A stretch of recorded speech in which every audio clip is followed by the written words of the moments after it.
Welcome back. Today I will demonstrate how to remove small spots from an area rug.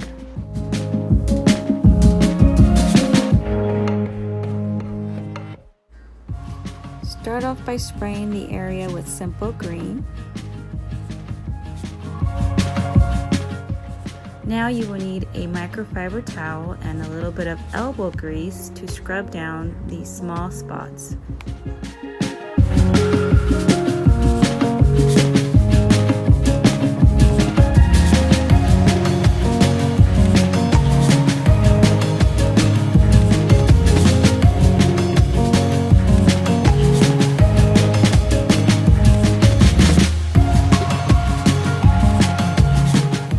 All done, let it sit and dry. Thank you for watching. Hit the like button and subscribe for more easy tips.